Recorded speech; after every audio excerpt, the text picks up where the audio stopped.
Welcome, welcome. Well, let's just dive right in. You don't have to have questions to be here. You can just listen. I'm sure there'll be plenty of questions and plenty of topics. If you are new to office hours, raise your hand. Okay, and the people who have been here before, give them a little round of applause for being here. This is entirely optional for the training program, but I'm really glad people are here because it's a good thing to do. So let's dive in with questions from people. Who's got a question for me today? Vincente. Hi, BJ.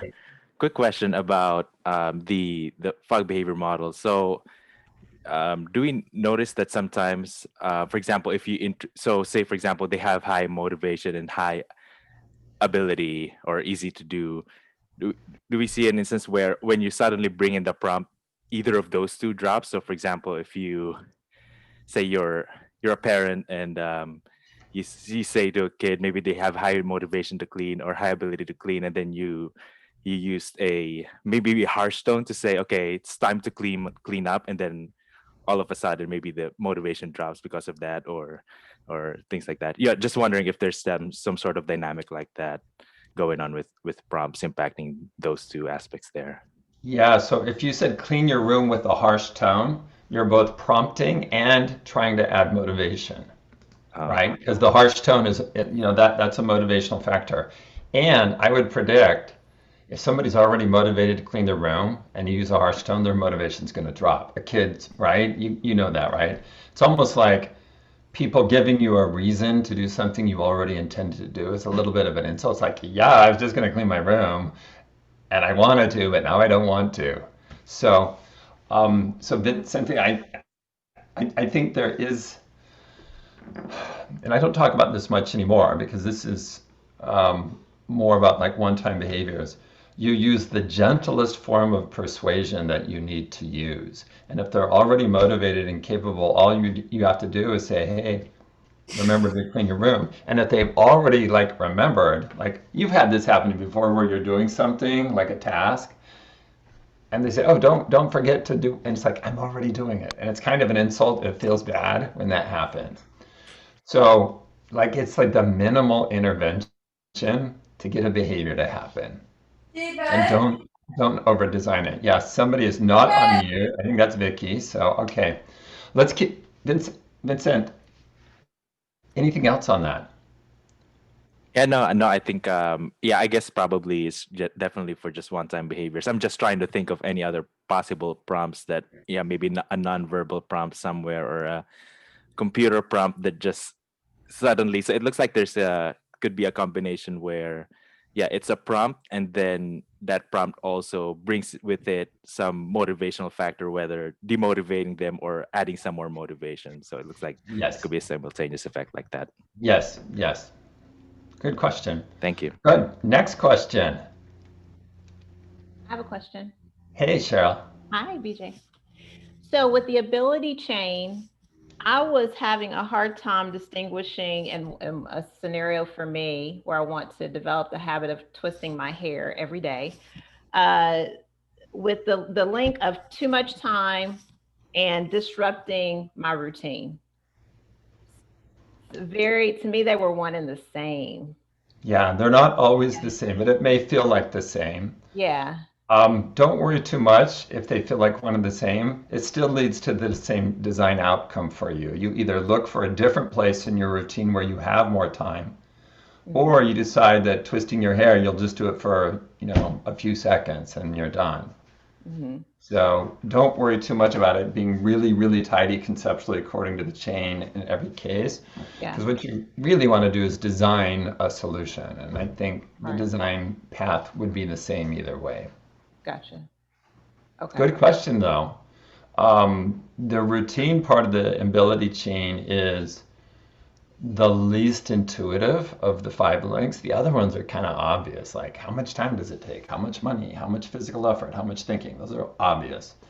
And what's not obvious is the fact that if it causes you to break your routine or you can't fit it into your routine, that's really in some ways a big part of Tiny Habits, because what you're doing with the anchor is you're finding what does it come after. So you're designing it into your routine so it fits naturally.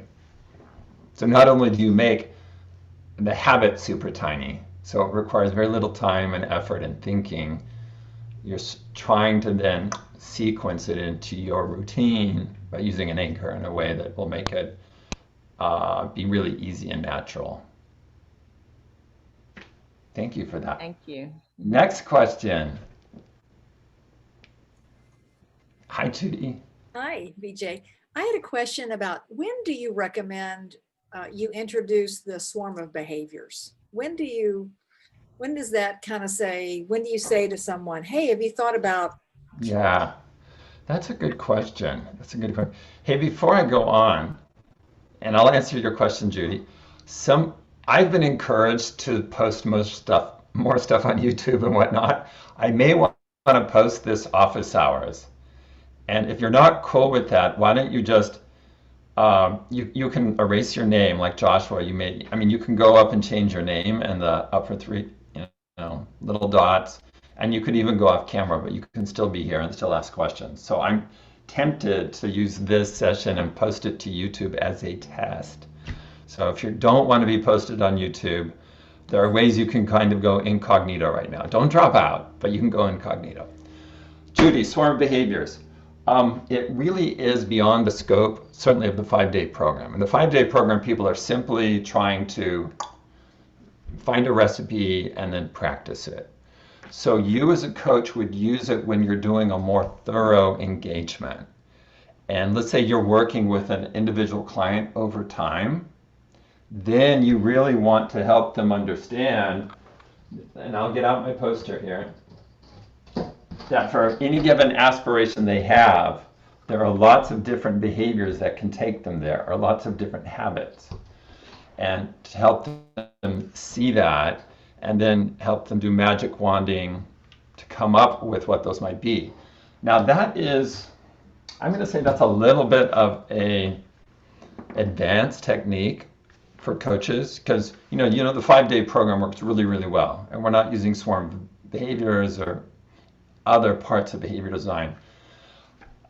So between the 5-day program and having them sort of guess at their recipes, and have me show you a new thing. Remind me, I'm super excited. A new thing to make recipes a lot easier to form.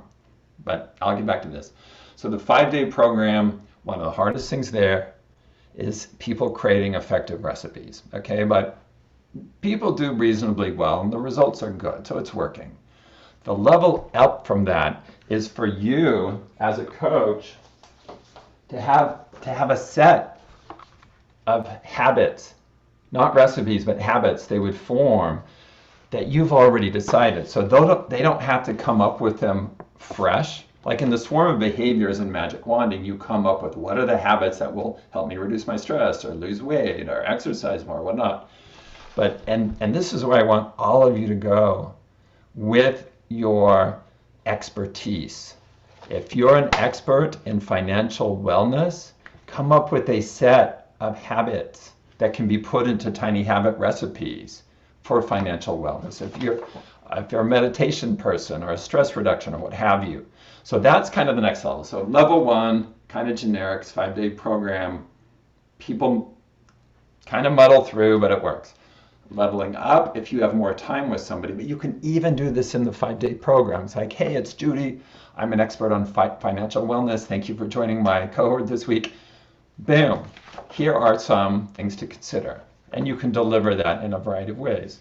Then leveling up from there is then you would come up with fresh behaviors. I don't actually think that's better.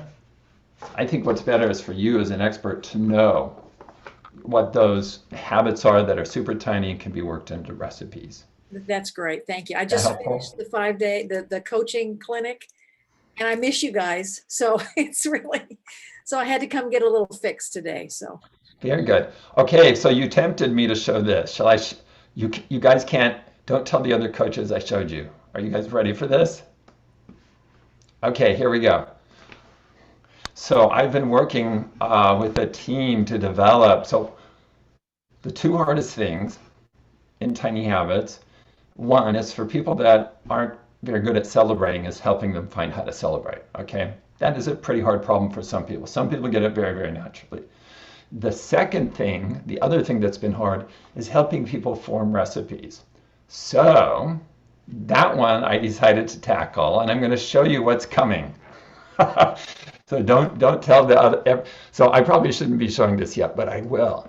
So what I've worked with the team to develop is a Tiny Habit recipe maker. So notice Tiny Habit recipe maker, and then you pick something. Oh, I want to work on resilience.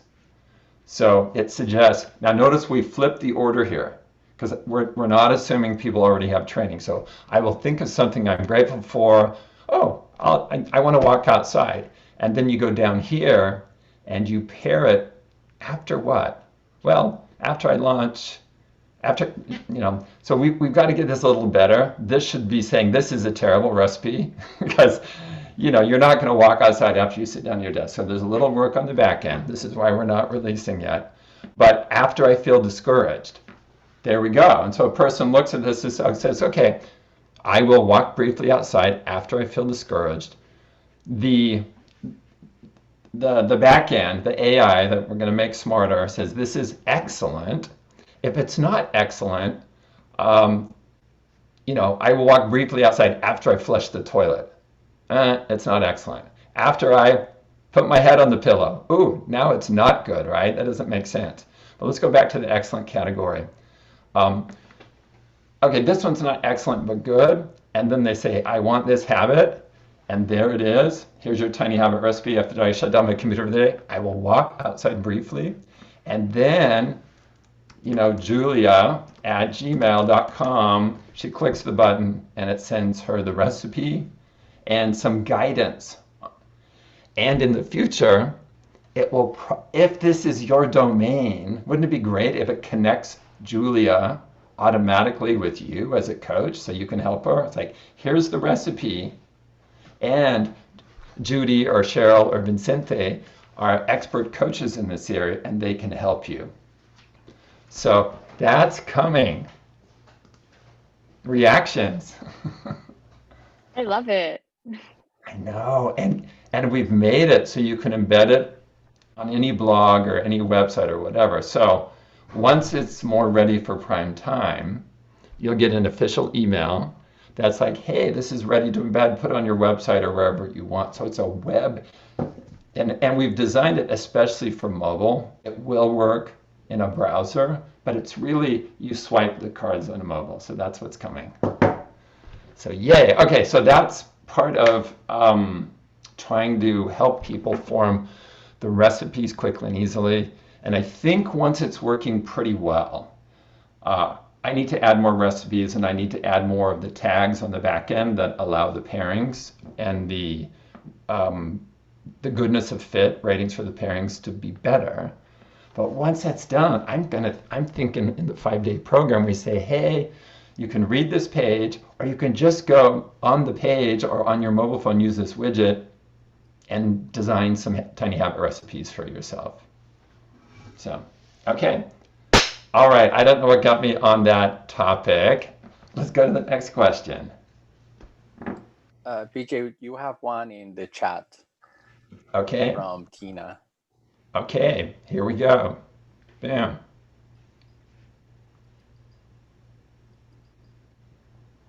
No, in Tiny Habits, I talk about the timing for celebration. And there are 3 times. One is as soon as you remember to do the habit. And you guys, that might be the most important time. I know in the standard Tiny Habits 101, we say do it immediately after, like floss one tooth and celebrate. But if I had to rewind 5 or 6 years, I might say no, celebrate as soon as you remember to do the habit. Because that's what you want your brain to lock in, is the remembering to do. So you can do it as soon as you remember. You can be celebrating while you do it. So let's say my habit is filling a glass of water. Hang on, I'm going to adjust the light here. So if the new habit is filling a glass of water, then why not celebrate while I'm filling the glass, right? or it can come immediately after. And I think it can be any or all of those. Not sure if I got the whole question. And then I guess the high level takeaway, like I wouldn't fight about this, is play around and see what works for you. And I think for different habits, the when you celebrate would be different. And you could do all three. Celebrate as soon as you remember. Like, oh yeah, as soon as let me give an example. Let's say that you're going to tidy one thing in your house after you put your bag down when you walk in. So imagining we're actually going to work, which we're not right now. But let's say you come home from work, and as you're going through the door, you're like, oh yeah, as soon as I put my bag down, I'm going to tidy one thing. So you've not even done it yet, but you remember it, and then you should go, good for me. Thank you, brain. You put your bag down, and then as you're tidying stuff, you continue to feel shine. And once you tidy something, look at it and say, that looks awesome, right? So those are 3 times you could be feeling shine, and that habit's going to wire in really fast. So hopefully, Tina, that was helpful. Yes, next question. Hey. All right, I've got a question. So I had one time one of my clients asked me, what do I do if I want to work on a whole bunch of things? Where do I start? How do you help them kind of prioritize what's important or give them a direction of maybe all the sorts of things they want to get done in life? I think the answer is pretty clear, as I would have them list and then pick the most important general area and find habits to help them in the area that matters most. If they already have the specific habits, then have them pick the ones that they want the most and they think are going to be the easiest. So like other things that people are learning, you're teaching people the skills of change, skills of how to create habits. And you don't want to start with the hardest things that they don't really want. I mean, that's not a good learning path for anything, whether it's musical instruments or learning a language, or start with the easiest stuff that people actually want, because they're going to develop the skills and confidence, and then they can level up to the harder ones, or the ones that they're not as passionate about. Thank you. Yeah, that makes sense. Kind of starting with their skills or like their ability in this case. Yeah, and to notice, it really maps back to the behavior model of motivation and ability. We're going to focus on the ones that you're most motivated for and you have the most ability for. Yeah. Thanks. Ted. Yeah, so I'm thinking about the part in the book with the Venn diagram of feedback of areas where you care deeply about and you have some insecurity or lack of certainty about. Yeah. I'm wondering what your thoughts are on giving somebody feedback that isn't going to feel good, kind of in the spirit of people change by feeling good. But what if I see you're a friend of mine and you're being over excessively harsh in your punishment as a parent. You care about being a parent. You're uncertain about it. I want to help you by giving you feedback, but it's not going to feel good if I tell you this. So yeah. What thoughts do you have on how to navigate something like that? Yeah. So let me start with what I know for sure. When you're helping people create habits, the pointing out their successes or helping them feel successful is the best thing you can do. But then there's a broader category of feedback that doesn't relate to helping people create habits. And that's where I'm not as expert, right? So what I know for sure is that feeling of shine, whether it comes from themselves or somebody else, will help them wire in habits and build their confidence and move them forward. So I don't have a great answer. I do know there are times, I'll give an example from my life, where somebody criticized me and it was a game changer. I then stepped up and I started performing after that, and I wouldn't have without the criticism. But that wasn't to get me to create habits. What I look back now, I'll give you the example and then I'll analyze it. So in 4th grade in Fresno, California, I'm 3rd of 7 kids. And at that point, all 7 kids were in the home and or close to that, let me think. Almost. It was a busy household, okay? I'll just say that. Linda's the oldest, I'm 3rd. She did a lot of babysitting and so did I. And we were moving from one part of Fresno to another part of Fresno. We moved into a home with cement floors. It was not finished. And it was like a little crazy. And so I was in this special classroom. It was a gifted and talented classroom where they gathered people from all over the city. And I remember liking it, and it was fun, and the other students were fascinating and interesting people. But I had a report on ants, and I wasn't turning it in on time, but I was supposed to turn it. And then my teacher got mad at me. She called me out and she said, in front of everybody, she said, "You could be the top dog in this class if you just do your homework." It chewed me out. And that changed the whole course of my academic life, because because she chewed me out, but she said, "You could be the top dog." That's the word and I didn't really know what that meant, but I was like, I got it. I'd never heard that before. Because that totally surprised me. Because I had friends around me who had read the encyclopedia, who were gifted artists, and I thought, wow, if my teacher, Mrs. Bondietti, think I could be the best in this class, she must be seeing something in me I don't. So it really changed my my sense of what I could achieve. And then I worked hard, and then I don't think I was the top student, but then I was a lot better. So that was not about habit. I think that was feedback that did something else, where it opened up the possibility, changed how I thought about myself. And then I started doing the work. So, Ted, I don't know if that's helpful, but I think totally. I think I was letting it bleed into things that are not the principles, bleed and the maxims into areas that are not really about habits. So yeah. that's a distinction. Okay, yeah, so distinguishing, but there are those times. Now, if somebody gives you feedback, so what she did for me is she shifted my identity to open up the possibility. The worst insult you can give somebody is where you say something negative about an identity they hold dear. So let's say that I think of myself, I'm the kind of person who preserves the planet. That I'm the kind of person that does eco-friendly behaviors. And what would really hurt is if somebody credible came up and said, "Oh my gosh, what you're doing, you're ruining the planet. I can't believe you're doing that." So it's almost the inverse of what happened with Mrs. Bondietti, but it relates to identity. If somebody challenges or accuses you of not having the identity that's very important to you, those are the insults that hurt the worst.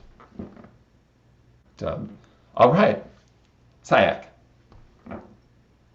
Oh, again, okay. So I remember when I did the program, the Tiny Habits program, Linda had us fill out like the Swarm of Behaviors fillables, and I thought that was a really great idea to almost kind of recreate with the clients I'm working with over Zoom. But I was wondering, is there any way to kind of do something like that, but with focus mapping? Because I'm not sure if that could be done in an easy way. Yeah, I mean, the easier way with focus mapping is circles and stars, and it's described in the book. So you could use the swarm of bees. What's this? And it's in a PDF. I don't know if this is in your coaching resource library. I think it is. I think it is. Okay, yeah, it is. Yeah.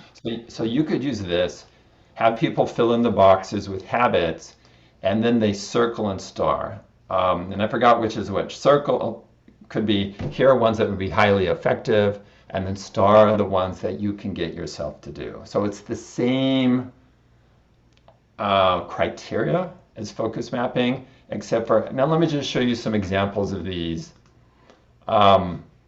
And I just happen to have this because I'm teaching a session later today. And boom, for example, I've got two examples to show you. So here's the blank worksheet. And then in this case, here's the aspiration in the middle, here are the behaviors around it, and the circles and stars. And the one with both the circle and star would be a golden behavior that you would design for. Here's another example. This is not tiny habits, it's broader behavior design. And this is a one-time thing, get a 50K engagement by March 2020, and the person working on this magic wanded, and then filled in the circles and stars, and identified, oh, I'm going to work with this and this and this. So that's a simpler way. And that's probably how I would do it as a Tiny Habits coach. If you're working on a more complicated project that's more behavior design, and you learn the skills for that in the boot camp, it's a little outside the Tiny Habits coaching domain, but it's the same idea. You're just doing it in a more sophisticated way when you're focus mapping as a group. That's the best way, but it could be overkill for most of what you're doing as a Tiny Habits coach. Yeah, that makes sense. Thank you. All righty. Next question. Okay, Vincent, hang on. Let's see if somebody else has a question that hasn't asked one yet. If not, Vincente, you are next. New people, don't be shy. Alejandra. I was hesitant just because it's my first, but Welcome, welcome, welcome. Thank you. So I'm selling a weight loss program that only lasts 2 weeks. And I was wondering how I can incorporate Tiny Habits into it to make them feel successful, since day one, and also help them finish through the whole program. What else are they doing besides Tiny Habits? Well, I won't ask that. I'll just say this. You definitely should have a really high success rate of getting people through 2 weeks of Tiny Habits for weight loss. So I don't know what the other parts of the program are, but if it's just you're using Greenhouse to help people eat differently to lose weight, and they're doing it for 2 5-day sessions, you should have really good retention and really good results, at least in terms of habit formation during those 2 weeks.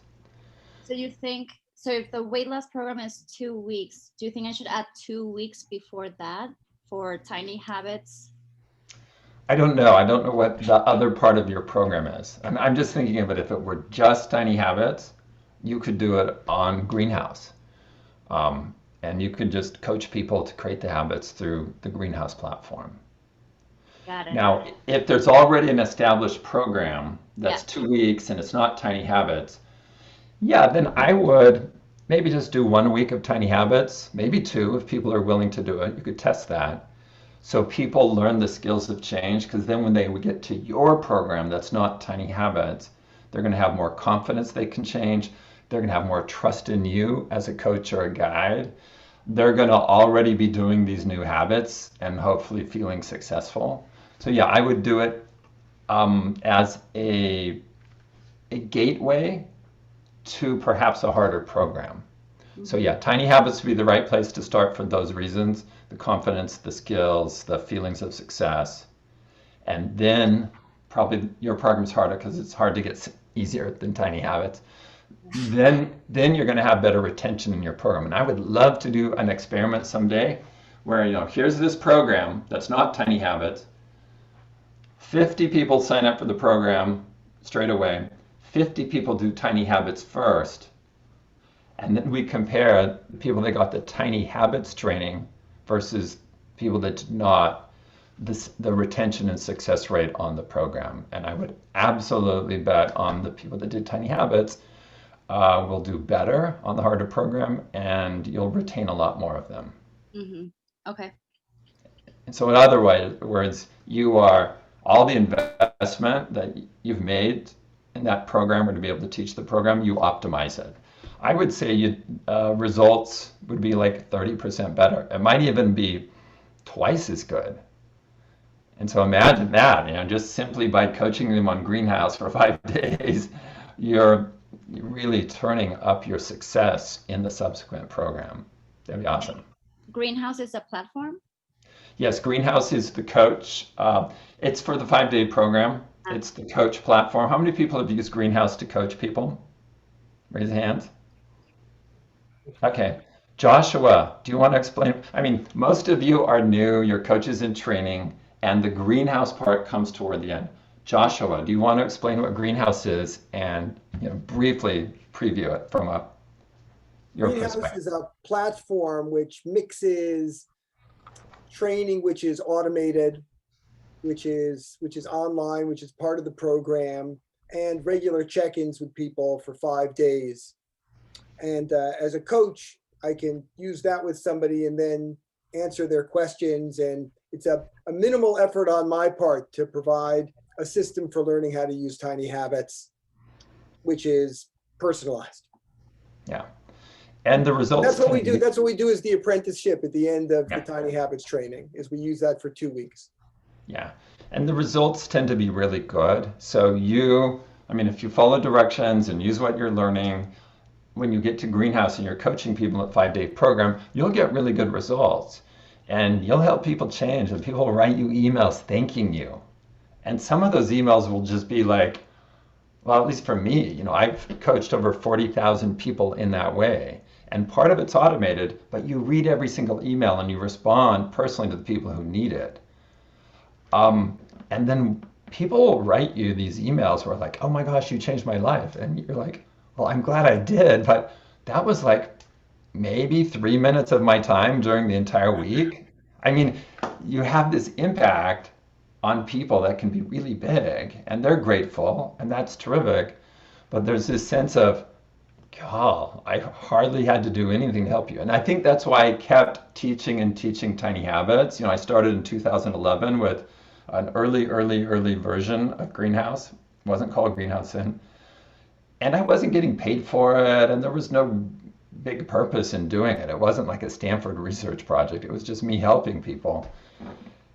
But it did take a few hours a week, because I was coaching 200 to 300 people every week. So it would take time, like 30 minutes a day, which is not much time when you're helping 200 to 300 people, but week after week, year after year, that really adds up. And my partner sometimes go, well, why are you doing this? And it's like, I don't know, because it helps people. It helps people and it makes me feel good. So I can't stop doing this. So you've got some good stuff ahead with the Greenhouse, y'all, when that comes up. Okay, well, let's wrap here. Thank you so much for joining. We'll see you next week. And let's see, what should I leave you with? Oh, this. A new version of Tiny Habits, a new paperback version coming out in the UK, and they sent me something on the back cover. And one of the new kind of phrases on the back, I don't think I'll get it exactly right, is, when times are hard, make change easy. And I kind of like that turn of phrase. And we are in really hard times. And now more than ever, people need Tiny Habits, now more than ever. So I'm so glad that you're part of the team. I'm so glad that you're skilling up. I love it when you ask these questions, and sometimes it's something I've not thought about. Like somebody emailed me this morning and said, what is the role of memory? And it's like, well, I haven't thought that through yet, but I know the back of my brain's going to work on it this weekend when I have some free time. So you asking questions and sharing your expertise and helping give perspectives, new perspectives to me and others, is part of what makes this super fun for me. All right, you guys, we'll see you next week. I do think we will have this on Thanksgiving. Why wouldn't I do this? I love this, okay? So come back. Aloha. Bye.